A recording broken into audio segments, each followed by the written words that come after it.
नमस्कार दोस्तों, आप देख रहे हैं भूत फ्राइडे हॉरर कहानियां मेरी जुबानी।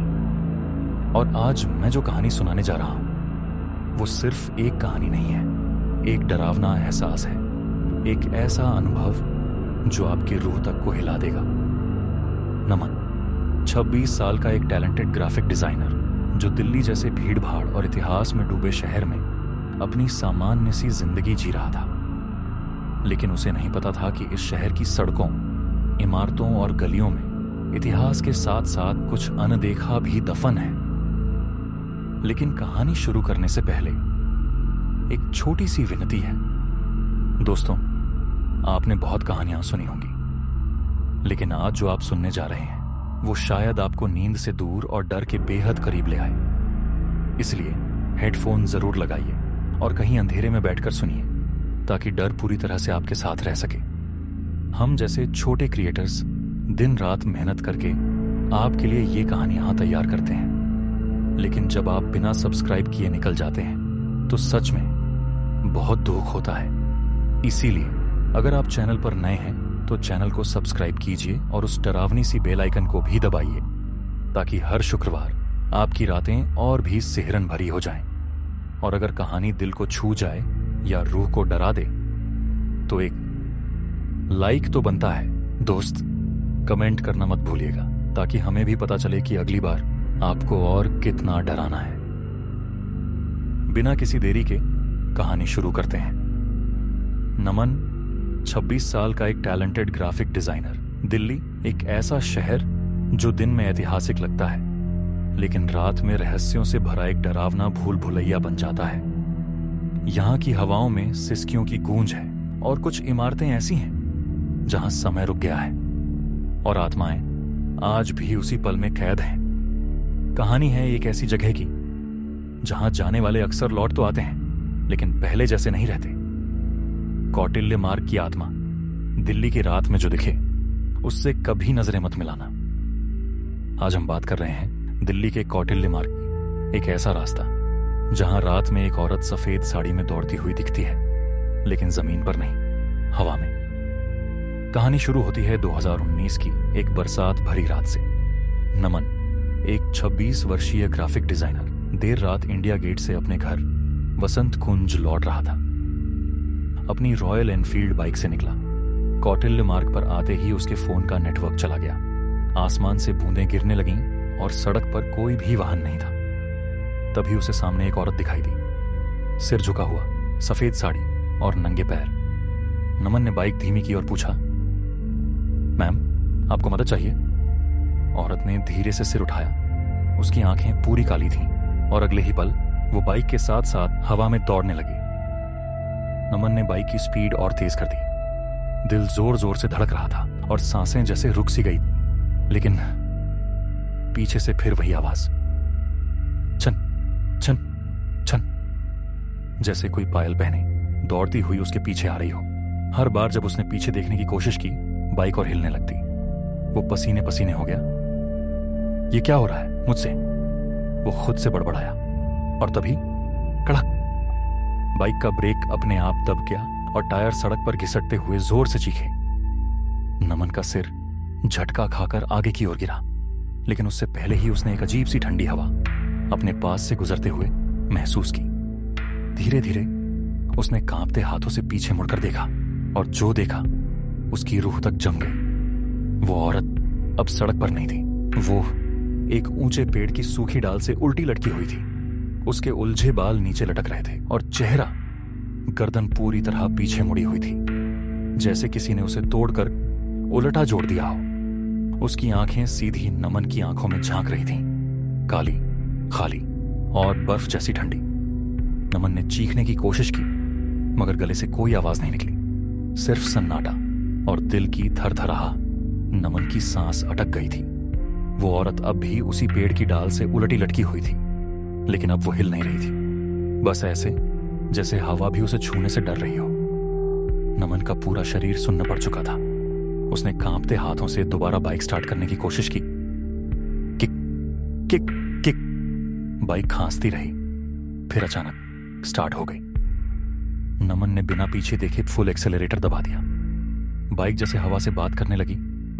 रास्ता सुनसान था, ना कोई दुकान, ना कोई ढाबा, बस सिर पर चिपका हुआ डर और दिल की तेज धड़कन। लेकिन कुछ मीटर आगे जाते ही बाइक का हैंडल अचानक बाईं ओर घूम गया, जैसे किसी ने झटका मारा हो। नमन गिरते गिरते बचा। उसने बाइक रोक दी, उतरकर चारों तरफ देखा। कुछ नहीं था, लेकिन सड़क किनारे कुछ अजीब सा था, जैसे सूखे खून के निशान या पुराने घसीटे गए पैरों के। नमन अब एकदम होश में आ गया। उसे समझ में आ गया था, डर से भागने से बेहतर है शांत दिमाग से निकल जाना। उसने गहरी सांस ली, आंखें बंद की और मन में मंत्र जैसा कुछ दोहराया जो उसकी माँ उसे सिखाया करती थी। फिर वापस बाइक पर बैठा और इस बार धीरे लेकिन ध्यान से वो सड़क से बाहर निकलने लगा। रास्ते में दूर एक ढाबा दिखाई दिया। बंद पड़ा था, लेकिन बाहर जलती बल्ब की पीली रोशनी ने उसके अंदर थोड़ा भरोसा जगाया। वो वहां रुका नहीं, बस एक बार देखा और मन में खुद से बोला, थोड़ा और, बस थोड़ा और, घर पास है। करीब आधे घंटे की थकी हुई सवारी के बाद जब वो अपने मोहल्ले में दाखिल हुआ तो सामने मंदिर की घंटियों की आवाज भी सुनाई दी। उसने चैन की सांस ली। घर पहुंचते ही बाइक गेट के अंदर लगाई और दरवाजा खोलकर सीधा अंदर गया। मां सो रही थी, लेकिन नमन ने जाकर उन्हें धीरे से उठाया और बस एक बात कही, आज रास्ता बदल दिया था मां, लेकिन लगता है कुछ बदलने की इजाजत नहीं थी।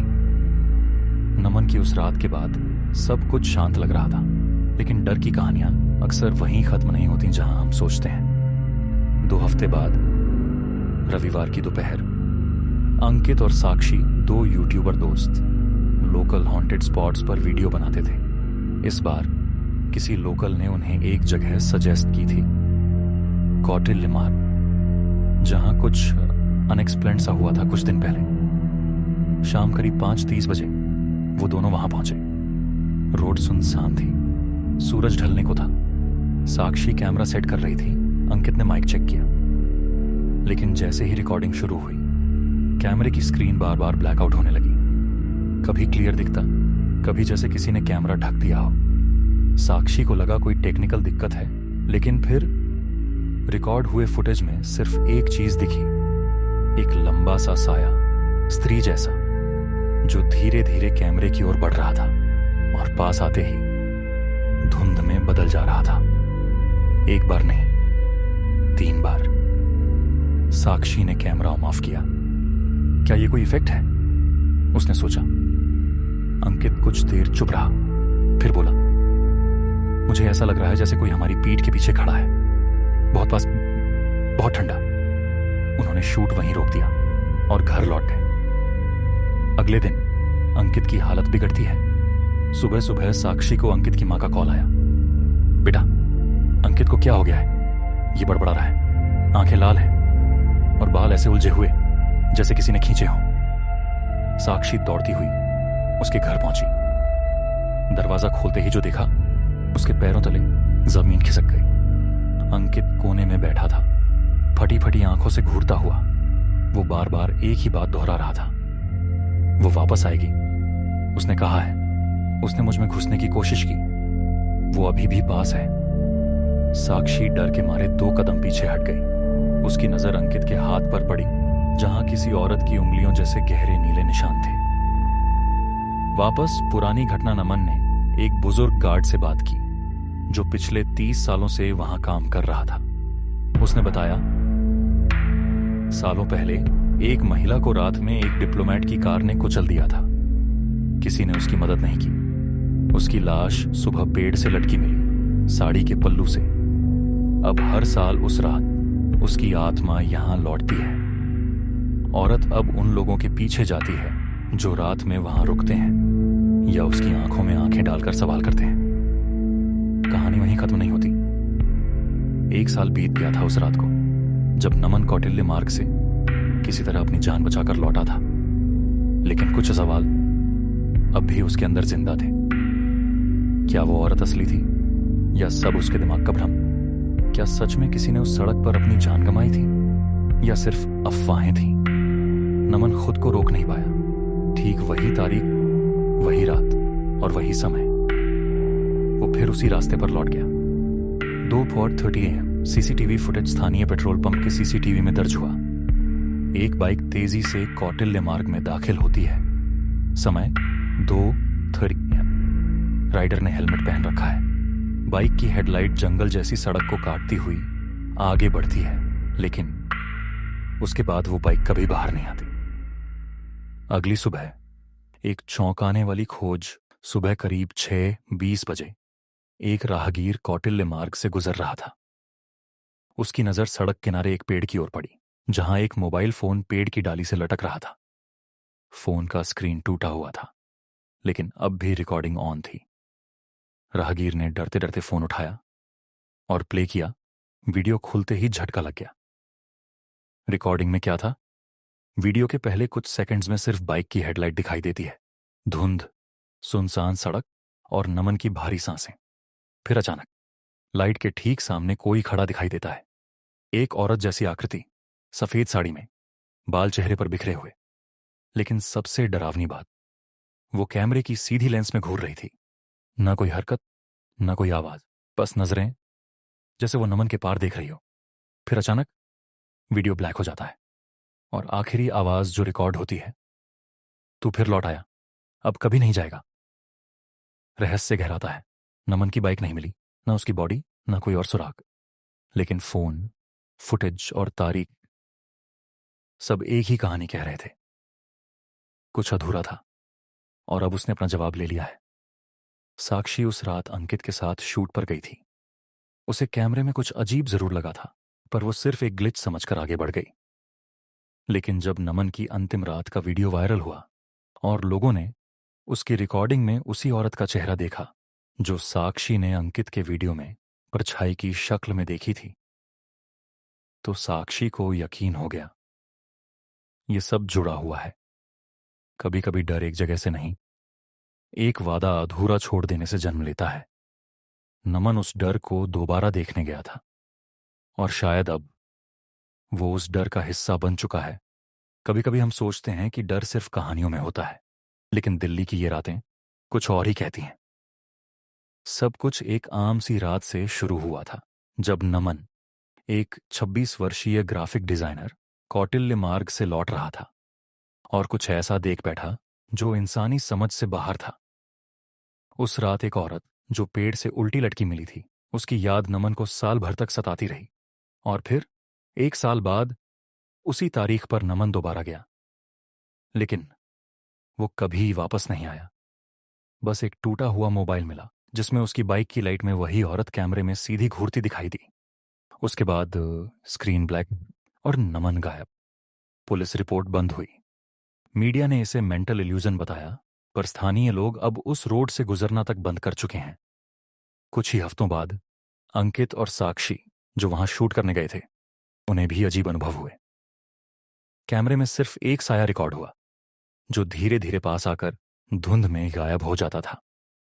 और अगली सुबह अंकित की हालत बिगड़ गई। उलझे बाल, फटी आंखें और बस एक ही बड़बड़ाहट, वो वापस आएगी, वो मुझ में घुस गई है। अब बची सिर्फ साक्षी, जिसने अपने कैमरे में वो परछाई देखी थी, जिसने अंकित की हालत देखी और नमन का आखिरी वीडियो। वो जानती है ये सिर्फ अतीत नहीं है, ये डर अब भी वही है। लोग क्या कहते हैं? कौटिल्य मार्ग आज भी सुनसान रहता है। रात के समय वहां कोई गाड़ी नहीं रुकती। कई लोग दावा करते हैं कि उन्होंने एक औरत को सफेद साड़ी में पेड़ों के बीच चलते देखा है, और कुछ ने तो बाइक का पीछा करती पायल की आवाज भी सुनी है। दिल्ली एक शहर जो इतिहास और राजों से भरा है, लेकिन कुछ राज ऐसे हैं जो ना इतिहास में दर्ज होते हैं और ना ही किसी फाइल में। ये डर बस इंतजार करता है अगली गलती का।